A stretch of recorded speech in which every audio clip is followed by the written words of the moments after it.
Hello, welcome to Philosophy Roulette number 167, where we read and review philosophy live on air. First time reading it, so we don't know what we're going to get. That's why it's roulette. But this week, and I guess recently, just because it's the United States of America, I'm going to do some more philosophy of race. So, here we go. Let's see what we got now.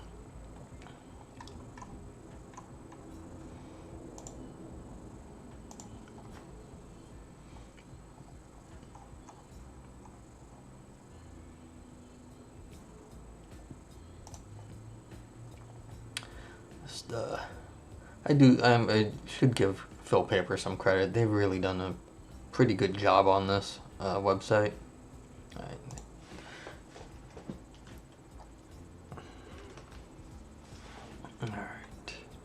Alright, so I think see, I have this one actually open right here. I think one of these, Noel Verondo, so this is the last place I sort of left off. I could actually read this one, but let's see what else we got available.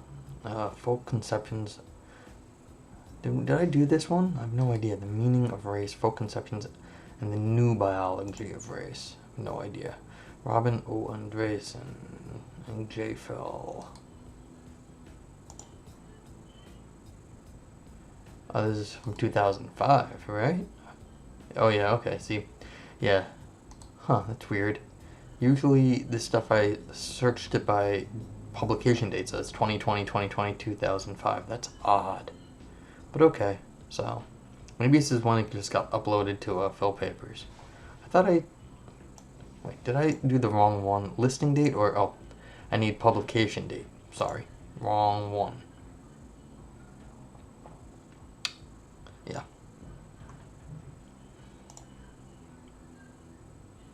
Wait, Radical Philosophy Review? What is that? Alright, let's take a look at that just because it's, I've not seen that journal before. Radical Philosophy Review, forthcoming. Global Ethics Literature, Colonial Global Ethics on. Hey, it's here, so let's take a look. 26 pages, oh, I'm not reading this. Sorry, a little too long for me. Yeah, see, this will take 2 hours to read, and I try to keep the show under an hour. Of course, if anybody has anything out there to send me to read, I'd love to read it. It saves me from searching around, and it's just, what's it called? Put the roulette part out onto you, as opposed to my searching for it. What am I doing? Gotta go use the, put all this, a little bit of time and effort into making it so I could, read this paper. Not part of my little race thing, I read that before that, but read this one. Okay, so now I have to get to the next page. Yeah.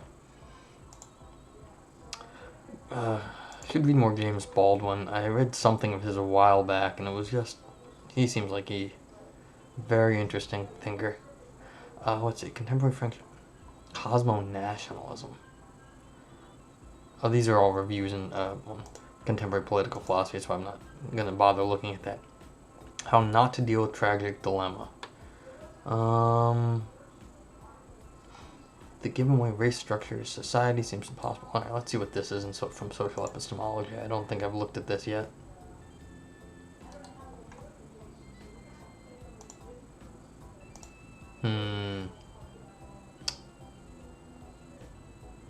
No access. Alright. Then your paper's not getting read.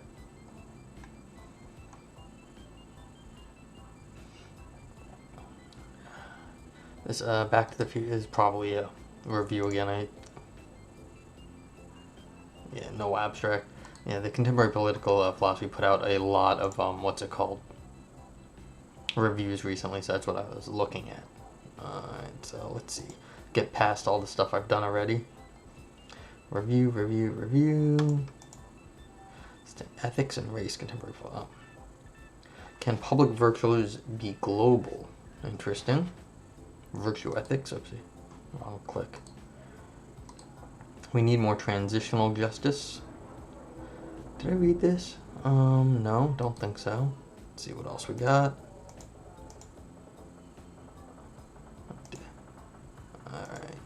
Glued to the image, critical phenomenology. Interesting. Oh, we just did one on girls and ethics and archaism. I wonder if they were doing something on race, because they had another one on race that I read on. It's actually kind of fun in terms of like topic. They were talking about magic and how in like the 20s people or no, not even before that like at the turn of the century there were people pretending to be Chinese to sort of make their magic show better. Why would they pretend in basically yellowface, not blackface, yellowface, to be a Chinese person to sell their magic in some sense. Alright, so journal about behavioral science. It's usually too much science for me. Implicit bias training, philosophy of education, categorical injustice. Read that one. That was a good paper. Downgrow review. What happens when we talk a review? Let's see what else we got. This is what I read. Race Magic and the Yellow Peril. That was an interesting paper. Also talked about some history of the Chinese experience here with how they would send their bones back to China. Reference to covert social. Did I read this one, Stu? I think I tried to find it. Tales from an Apostate. Alright, let's see. We got plenty of stuff to look at.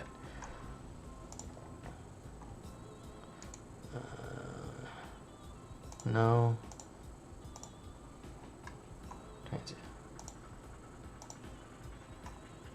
No. What do we got? Okay, so this is a possibility right here.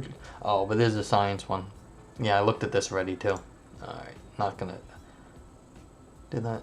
Remediating campus climate. Let's see if this is available. How to achieve covert social... Aha, this one's here. From Studios.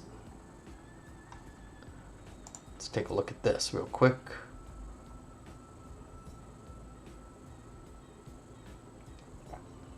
Okay, so covert. Did I read? No, I couldn't have read this one. Alright, so this one's not available. This is too bad. This would have been... I like the aesthetics papers. They're fun. Sometimes they have pictures too. I like pictures, and I also like cake. So if you can put pictures and talk about cake, then I usually like your papers. But yeah, this looks like what we're going to be reading because I got a hold of it and didn't take too long to get it. So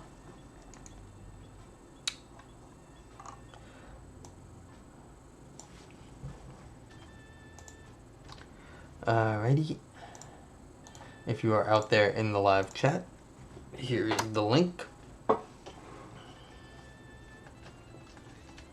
Oopsie. And if you type !paper in the chat when you get here, and if the link's not there, the link will pop back up. So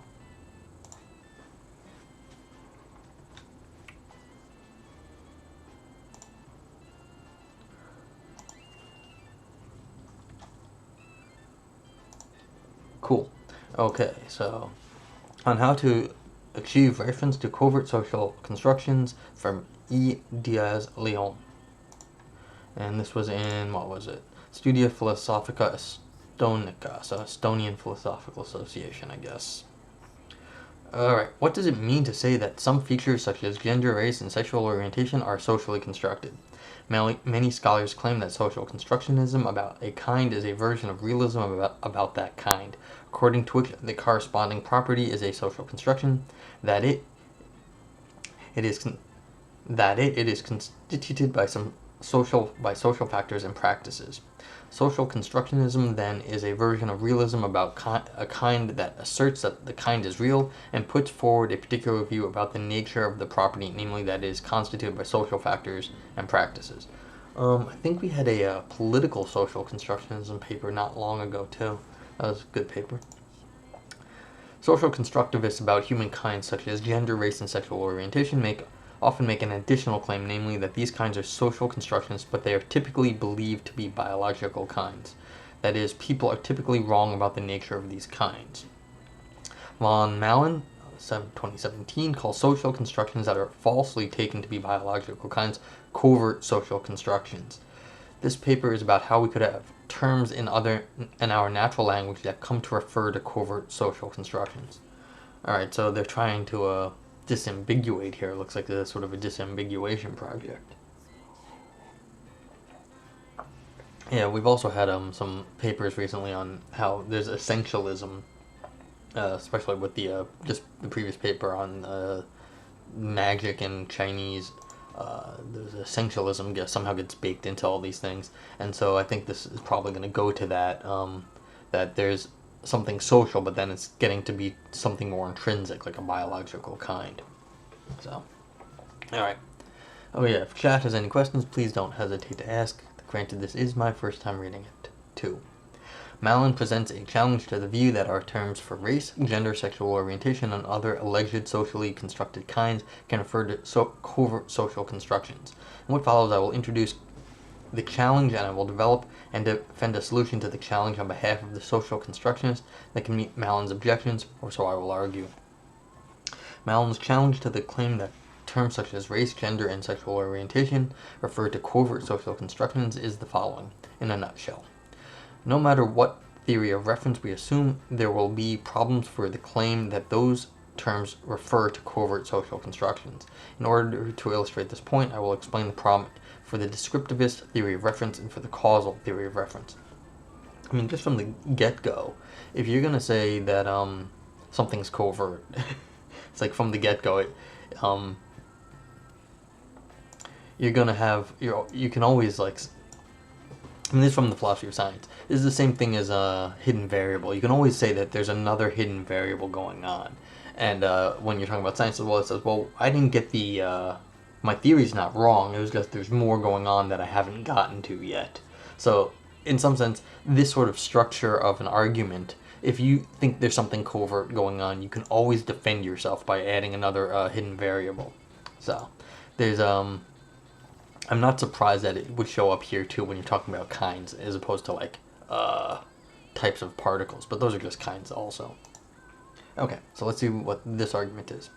First, the descriptivist theory asserts that a term T refers to an entity X if and only if X satisfies the descriptions associated with the term T. You see, this could easily have been a philosophy of science statement too.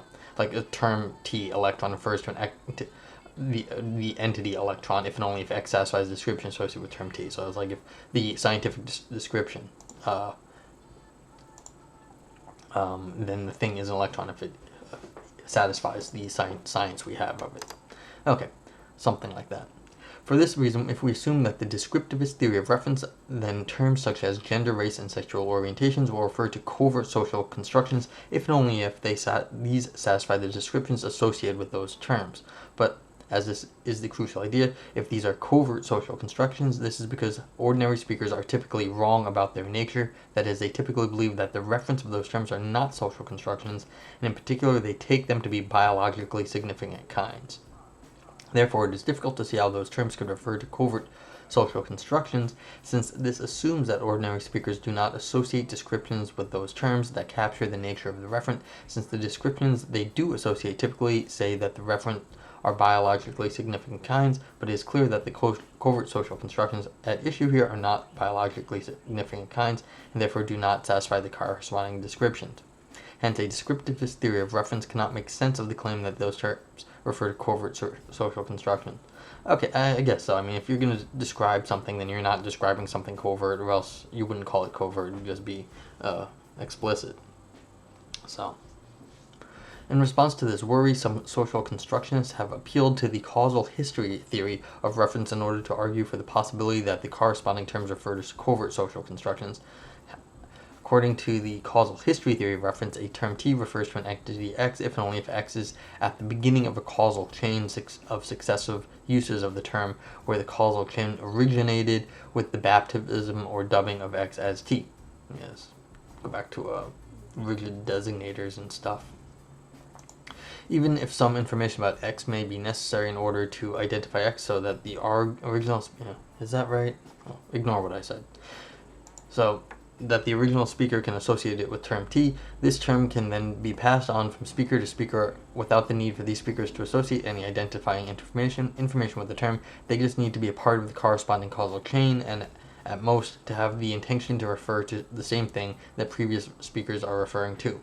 Because of this, social constructionists argue terms such as gender and race might refer to properties such as covert social constructions, even if ordinary speakers are wrong about the nature of such reference, and in particular if they believe falsely that they are biologically significant kinds, since speakers do not need to associate definite identifying descriptions with the term for the term to refer successfully. So the causal history theory allows the possibility that the corresponding terms might refer to covert social constructions after all, in spite of the fact that many ordinary speakers believe that gender and race are biologically significant kinds. Okay, so people can get things wrong now and use the terms in the wrong way, but that doesn't change the fact that they are socially constructed in some sense in the causal history. Okay. However, this view also faces difficulties according to Malin.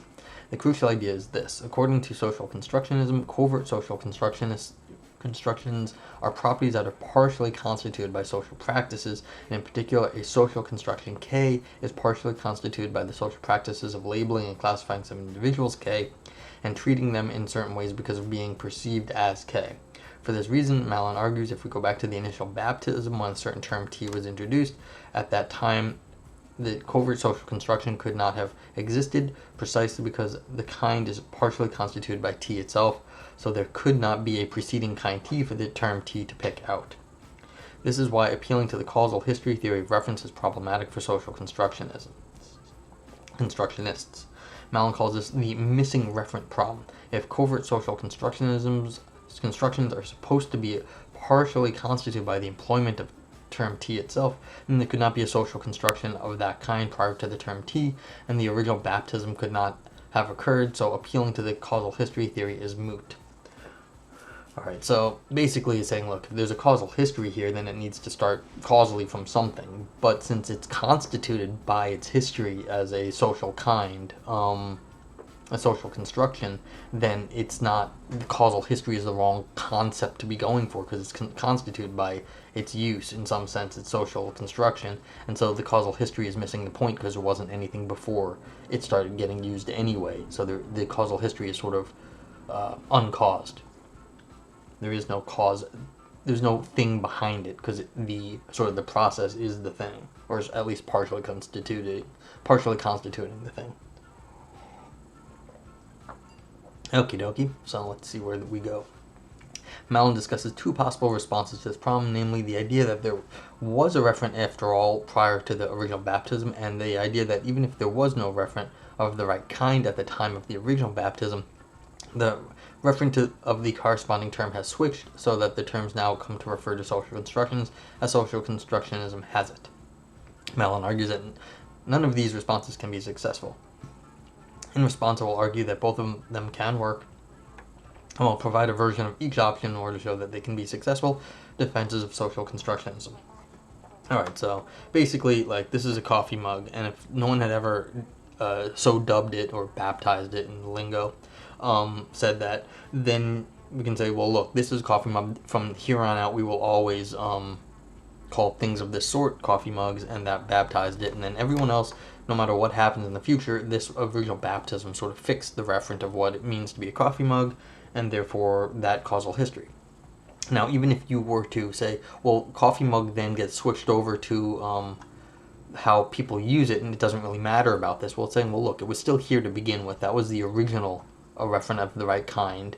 So it can be switched to something else. And then what was the other one? Even if there was no referent, the referent has switched.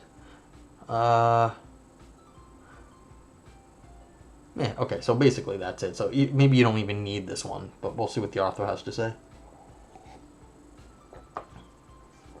It's like of coffee mugs and whatnot. Finding the missing reference. Oh no, they've gotten lost. How can we say there was a referent prior to the introducing term T? And could that referent be a covert social construction?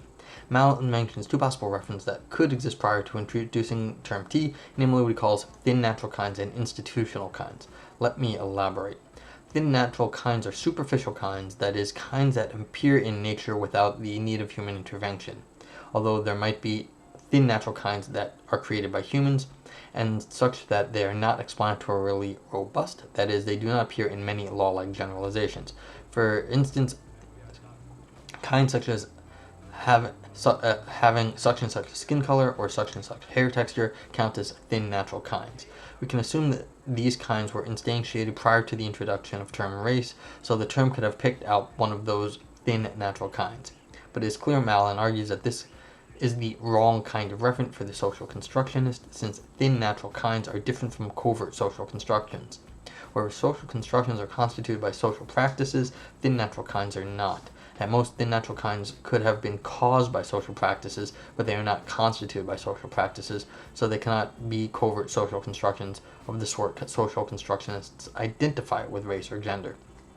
Alright, so I would like to make a small side comment about this whole argument here.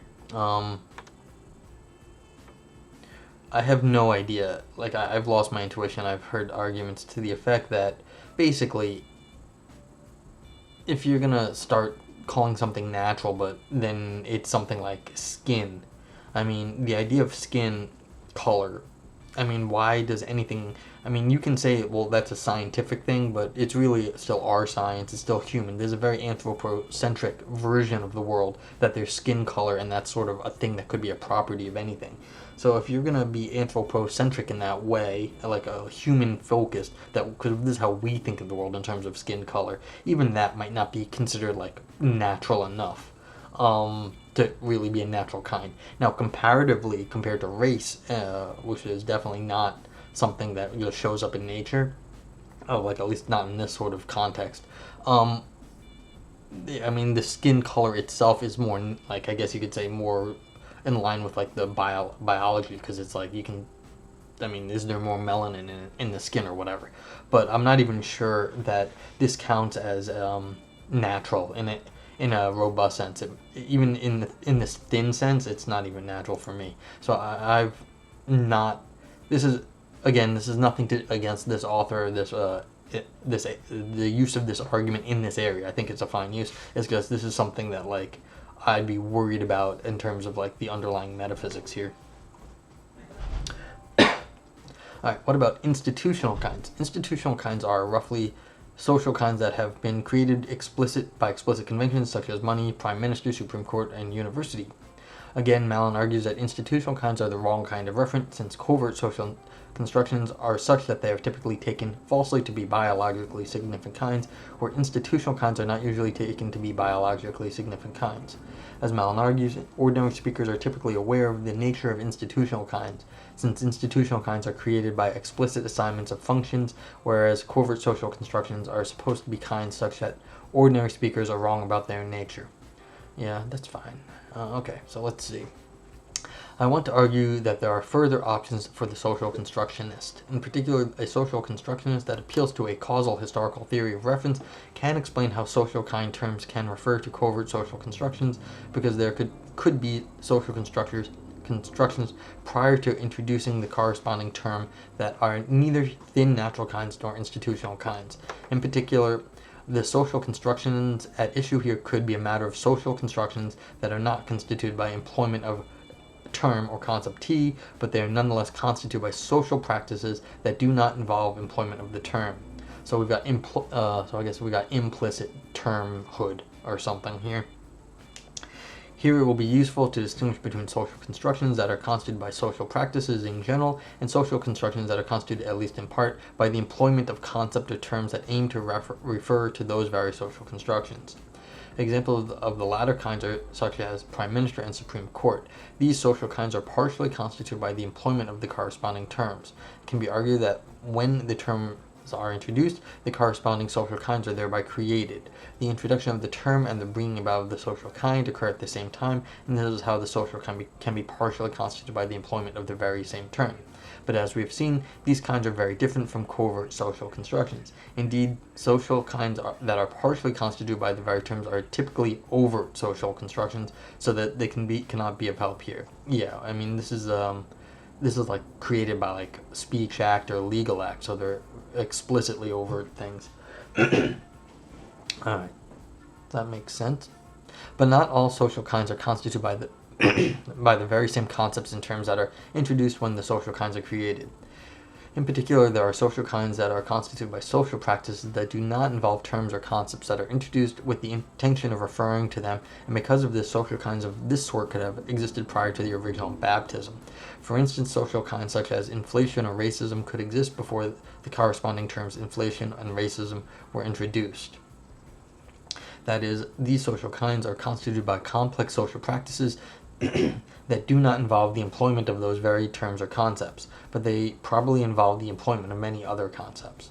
For this reason, we can imagine ceremonies of original baptism where these terms were introduced so that they came to refer to inflation and racism, given that these social kinds existed prior to the naming ceremonies.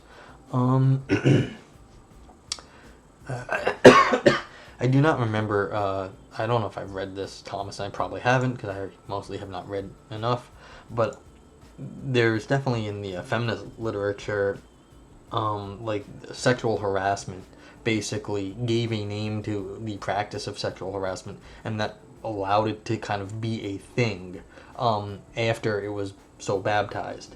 But of course, sexual harassment existed beforehand, and it just kind of went without a name.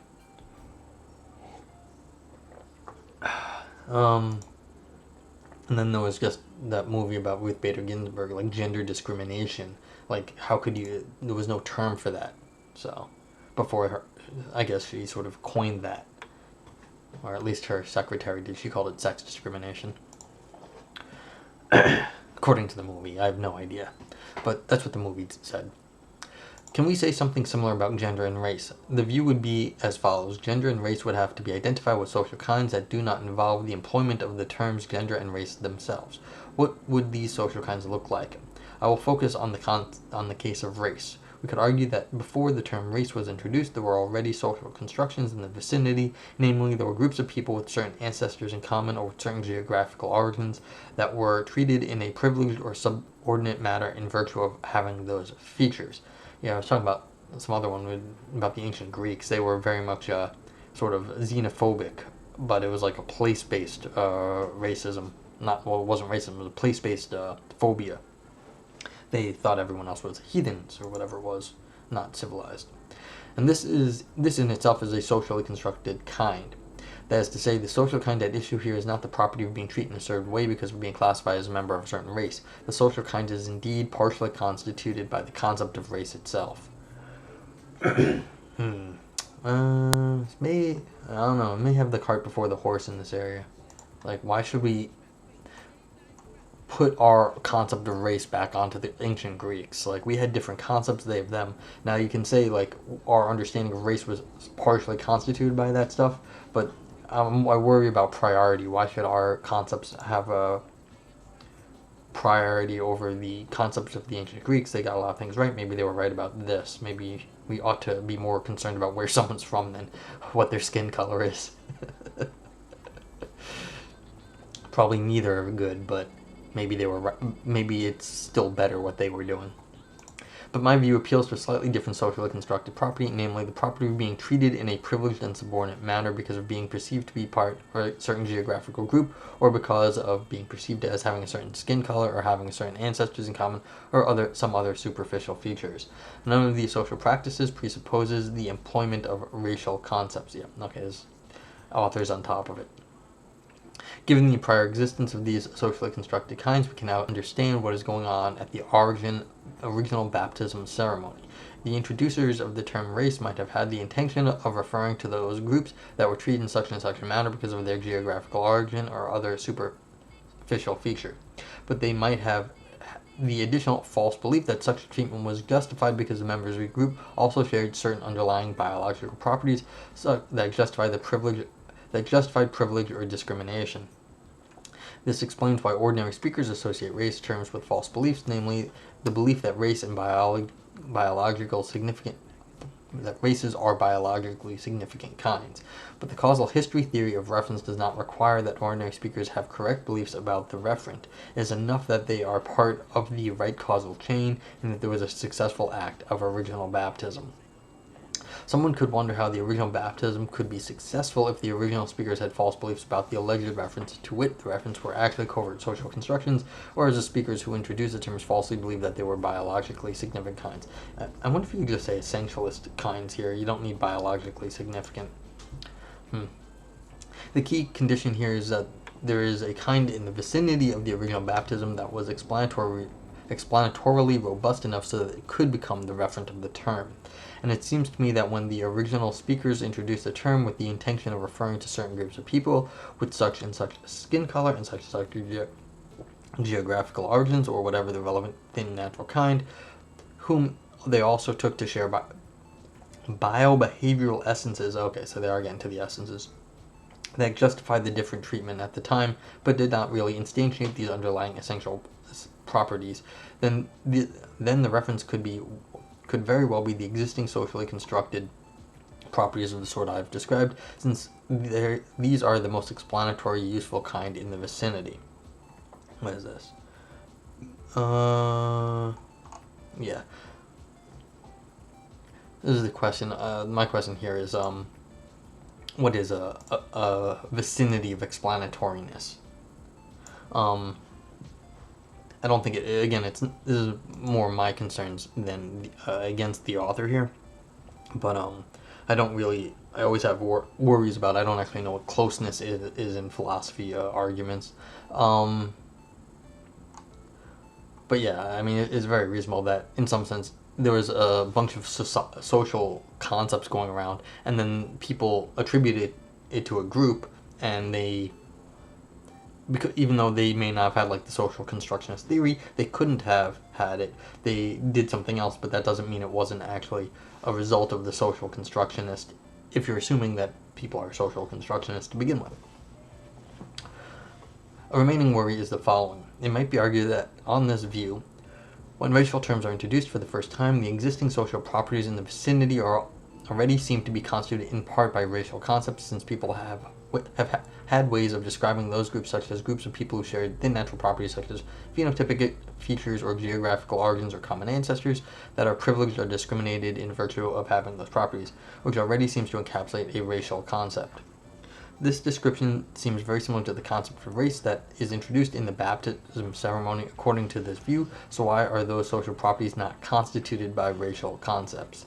My answer to this worry is twofold. First, it could be argued that at the moment of baptism ceremony, the introducers of the term had the additional false beliefs that the individuals and groups also shared the underlying essential property, such as biobehavioral essence, that justified the differential treatment. This new belief might explain why there arises a new concept, although this response is a bit tricky, since strictly speaking the causal theory of reference has it that the belief of the speakers are not part of the content of the concept nor the meaning of the term. Therefore, the presence of this essentializing false belief would not make a difference to the content of the concept, and then we cannot explain the baptism ceremony, why the baptism ceremony brings about the introduction of racial concepts for the first time. So, that is to say, this response might be compatible with a hybrid version of descriptivism that incorporates elements of the causal history but not with the causal theory of reference itself. Alright, so this basically is saying, well look, if they were trying to, since they were essentialists to begin with, why aren't they just creating an essentialist term? And it goes to sort of the in some sense, our current view of the subject. I mean, they could just be wrong about what they're doing. That doesn't matter if they're wrong. It's because if we think these things are social constructions now, and they couldn't possibly have been talking about essentialist things or biologically significant properties, it doesn't matter what they thought. But again, that depends on your understanding how reference works and what is going on when we create new terms. So in some sense, that already we already have a presupposition of going on. You don't want to beg the question here in one way or the other, but we'd like to think that nowadays there is very little to do with skin color that in the quality of people, so it would seem odd to just assume that the people in the past had that sort of stuff right when they were being essentialist about that, or biologically significant when they had no real understanding of the underlying biology. A second response that is more akin to the causal theory of reference might be the following. Mark Sainsbury and Michael Tai have argued that concepts are individuated by their historical origins, not in virtue of their semantic or epistemic content. So, two concepts might be distinct if they have different origins, even if their semantic or epistemic content is the same. According to this view, then any concept referring to the relevant social groups that existed before the introduction of the racial terms and the concept of race to the very same social groups expressed by the term race introduced by the baptism ceremony would be different concepts to the extent that they have different historical origins, even if they are co-referential. Okay, so this is just keeping everything separate, but it's the same thing. So it's like, yeah, you can just say that the people in the past, well, their concept is different from ours, and they were just wrong. But then you have just two causal histories, and one's wrong, as opposed to having one causal history with people having the wrong idea about it at the time. Okay. Hence, we have two different ways of distinguishing the relevant concepts. First, on a view more akin to the descriptivist theory of reference, the concepts are different because the associated beliefs are different. Second, on a view more akin to originalism, the concepts are different because they have different historical origins. 2. Reference switch. Alternatively, could we say that the reference of terms such as race has switched over time? This is also a coherent possibility, or so I want to argue. There might be cases such that there were no socially constructed properties that were explanatorily robust enough so as to become the reference via the original baptism. In these cases, there might be thin natural kinds in the vicinity, and the corresponding gender or racial terms might come to refer to those via the corresponding original baptism ceremonies. Then, after time, the individuals that belong to those thin natural kinds may have acquired new socially constructed properties, namely socially constructed properties that involve the employment of the corresponding terms or concepts themselves. For instance, some could argue that the term race originally referred to thin natural kinds, but that after a while, given the social practices of classifying people into racial groups, and treating them with privilege or discrimination in virtue of their racial group, the members of these thin natural kinds acquired new properties, namely the socially constructed property of being treated in different ways because of being taken to belong to a racial group, that is, to fall under a racial concept. And it could be argued that once these socially constructed properties became explanatorily robust, they could have come to be the reference via reference switching, precisely because they became more explanatorily robust than the thin natural kinds, since these thin natural kinds are not very explanatorily robust, as we have explained above. But how could this mechanism of reference switching work? According to Malin, his clear case of reference switching was described by Gareth Evans, where he explained the case of Madagascar. This name used to refer to a region in the mainland Africa, but apparently when Marco Polo heard the natives use the name, he thought they were referring to the island that is now called Madagascar. Oh, I didn't know that. And then new use spread around. This is a case of reference switching where Marco Polo had the intention of referring to the same entity as the previous speakers, but he had different beliefs that did not match with the previous referent, such as being an island. And these new beliefs somehow trumped the intention to refer to the same identity as the previous speakers and brought about new grounding for the name so that it came to refer to a new entity. According to Malin, this is a crucial feature of reference switching, namely that there have to be new beliefs that change the referent. But in the case of the view I sketched above, where racial terms used to pick out thin natural kinds, but now they pick out covert social constructions, there has been no change of beliefs precisely because these social constructions are covert. That is, ordinary speakers typically believe wrongly that races are biologically significant kinds and keep associating this belief with the term race. I guess so. Since Madagascar isn't an essential thing to any location, the name of like some geography is not essential. This is a disanalogy here because you're not picking out, like, there's not only one place that could be called Madagascar. You could call Madagascar lots of places. I mean, you might be wrong, but like at the moment, Madagascar is there's nothing historically necessary about where it's getting picked, where Madagascar actually is. Well, there's historically necessary, but there's nothing like essentially necessary about that. So you could switch what we call Madagascar, and we do switch what we call things every so often. But let's see what the author has to say. I could say some more, but alright, continuing. Therefore, this view claims that the term race used to pick out a thin natural kind, and now picks out covert socially constructions where neither of those is a biologically significant kind, although ordinary speakers still associate the false belief that the referents are biologically significant kinds. What brought about this change of referent then, if there was no change of beliefs whatsoever? It is true that this case is different from the Madagascar case discussed by Evans. In the racial case, according to my suggestion, there was no change of beliefs. Ordinary speakers keep associating false beliefs with the term race, namely the belief that individuals who belong to the same race share biobehavioral essences. Hence, what brings about the change of reference is precisely the apparition of a more explanatory, robust social kind in the vicinity, namely the socially constructed kind that is partially constituted by the employment of the term race itself. Given reference magnetism, okay, so we've got a normative theory here, the term that fixes their reference by means of a causal theory of reference have to refer to the most natural property in the vicinity that captures the pattern of use of the term.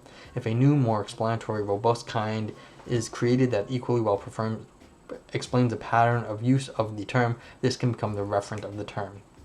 Alright, so it's basically saying, because we have like the society changes, the social like sort of consciousness changes, then what the focus of the term race actually becomes pushed normatively. It gets what becomes the referent gets shifted around based on the social constructions, because the social life is changing, and so the focus then is what's the referent then is getting shifted because it was socially constructed to begin with, and as society changes, then the referent changes itself.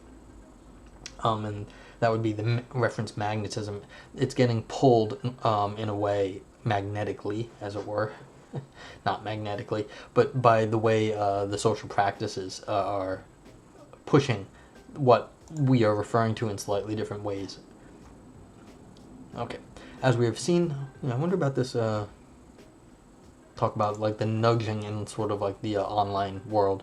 Should have a good analysis in terms of like reference magnetism. Anyway, something different. As we have seen then, there are good reasons to think that our gender and racial terms might refer to covert social constructions after all.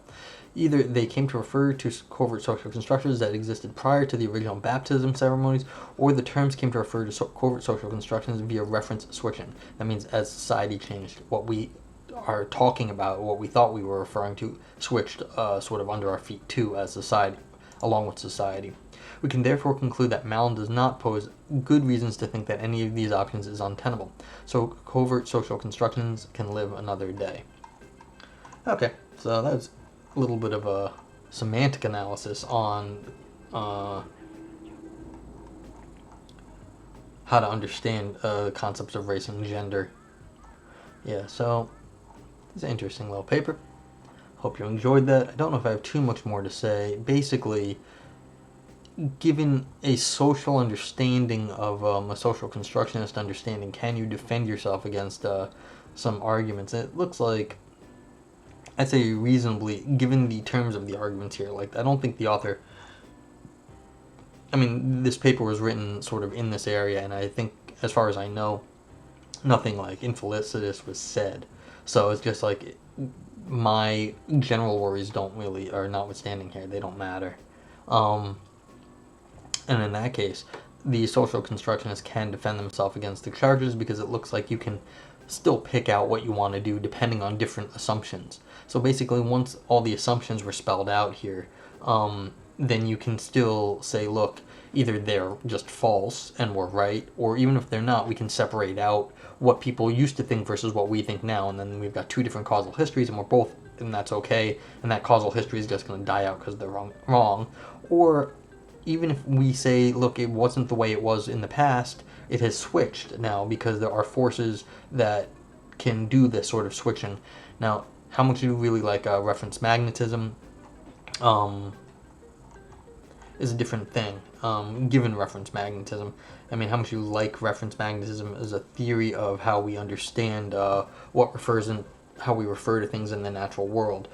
We fix reference by causal theory, the most natural property in the vicinity.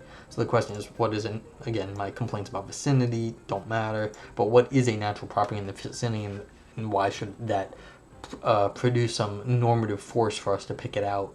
when we refer to things.